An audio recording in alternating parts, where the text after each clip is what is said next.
Well, Right. speaking of your Gen Z and your kitchen brigade and all your years in restaurants, we're going to get into a segment, Chef, that we call Fork It or Forget It. Fork Okay. it means you're in favor of whatever this thing is. Forget Yeah. it means you're kicking it to the curb. And Do you in have to honor, justify why you chose which? You can, but I don't think at this point in your career you have to fucking justify Thanks, anything. pal. Yeah. Appreciate that. So in Great. honor of actually, you are our first Michelin starred chef that we've had on the show. So I think actually we'll tee it up. Maybe we'll do 2 Fork It or Forget It because you might cycle through these kind of quickly. First one, Okay. how do you feel, fork it or forget it, facial hair in kitchens? Cooks with facial hair. Oh, and you can't go in between. You can't be like, I'm neither for it nor rejecting of it. Exactly. Yeah, you got to pick one. I mean, it is both. I'm against it, but the culture is so for it that I'm meaninglessly against it. So I've dropped my aberrate. Yeah, there used to be a time where chefs you couldn't go make into people shave. Oh shit, yeah, you could not go into a kitchen with facial hair. I mean, definitely, that wasn't that long ago. So No. that thing, happened, came out of nowhere, like Greek yogurt. Where the fuck that come from? Even the Yankees changed their stance on facial hair. You know what I mean? Like That's right. That's right. But- Because they couldn't. There was no way you could stand, in the Yeah. way. So sometimes that happens. Yeah, I remember when like Grace opened in Chicago and like everybody talking about that. It's like one of Curtis's things was like you had to be clean shaven and you had to cut your hair. Yeah. And that was like guys like talking about going to stage there and they're like, oh man, I'm going to have to shave. I'm going to have to get a haircut. Like, and it was like such a big deal to like show up That's and like, funny. you know what I mean? With like a clean shaven face. It's just like, I don't know if I can live like that. I mean, Joe, we used to call you Babyface Joe. Now you've got a 5 o'clock, 8 o'clock shadow. But no, this is like a 4-day shadow. I'll out myself on that. I've never had that issue where I've been able to grow enough facial hair that it's been an issue for any chef I've worked for. And I also spent my life going to Catholic school where it's like if you had any even thought of facial hair, you had to shave it. You know what I mean? While you said the rosary. I remember a guy showing up at Le Bernardin and getting sent out of the kitchen to go shave. Literally, the chef was like, nope, here's a razor. Go down to the locker room and shave. You're not working today in this kitchen with that on your face. It was crazy. Damn. Yeah. I mean, I think that's such a big on thing. And like for me, it's like, I'm just happy to have cooks. You know what I mean? They got facial hair. They have a face. Exactly. I'm excited they have a face. They have a heartbeat connected to their body. and I'm fine. Exactly. Right. I'm like, it's great. No, I love that handlebar scruff mix you got going on. I think that's a beautiful, it's a beautiful look for you. You know what I mean? Yeah. Well, Chef, we have, one more fork it or forget it since we've got you.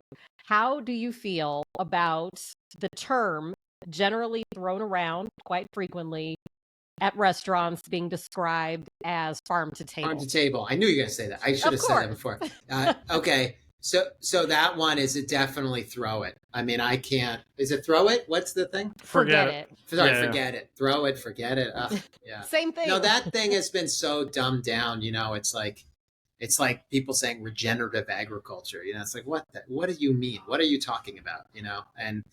And there's no agreement on a definition of what farm to table is. So it means everything, and then it sucks for the people who are doing it right. And there are a lot of chefs who are doing it right. You know this. So yeah, I'm bummed, but yet again, it's a little bit of a mixed bag because farm to table also encapsulated a social movement, which an exciting social movement that was started by chefs. So it was really started by chefs, Nouvelle Cuisine chefs in the 70s in France who rejected the Michelin prescription for a restaurant, which was like accepted classics. And, it was how good, you went out to dinner in the 50s and 60s and like, you already knew what you were going to order, before you got to the restaurant. It's just like, it was the same dishes were everywhere. It was how good were you at preparing it and how much of a twist were you putting on it. And like, those chefs broke really out of shackles and we're like, no, we want to honor the morning market. They were the first farm to table people. They were the real ones. And they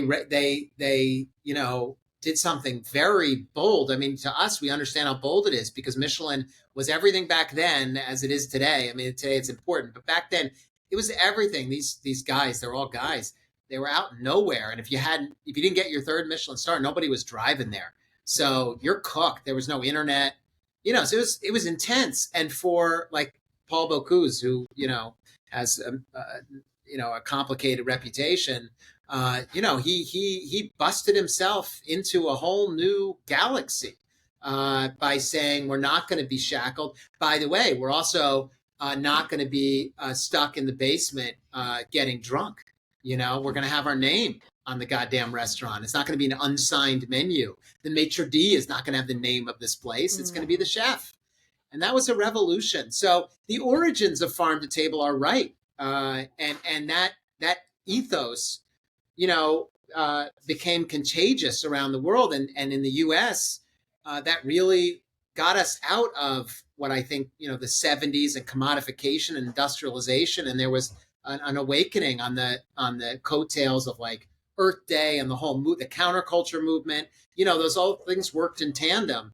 But it was chefs who led the food part, really was. And unfortunately today, as in with most movements, they tend to get adopted and dumbed down.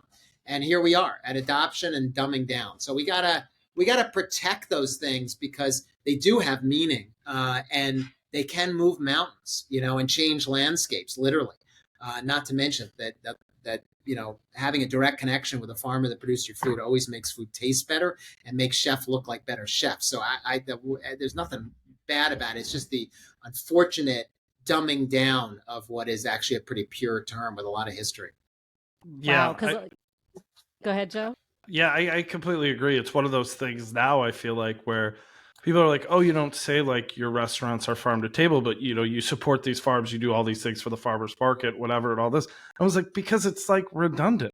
It just seems like it seems almost disingenuous now. Yeah. You know what I mean? Yeah. Where it's like, yeah, of course we're supporting, like, because in my mind, I feel like because of, those chefs who were doing it in the 70s and, chefs like you who have done so much work on every front, it's like, that's like the bare minimum if you want to play now, is that you're supporting local farms. You're using great local produce. You're using, local purveyors for eggs and meat, whatever you can. Like, that it's not a niche thing anymore. It's just like what you should be doing. This is how we all should be cooking. So it's like, to say like, oh yeah, like we're a farm to table Croatian Italian restaurant feels like absolutely fucking insane. It's hilarious. Like, it's hilarious. You make a really good point. You make a really good point, and that's the flip side of the coin. I'm the cynic. I'm always looking for the hole in the donut, as my wife likes to say about me. But the truth is, you're right. It's the movement.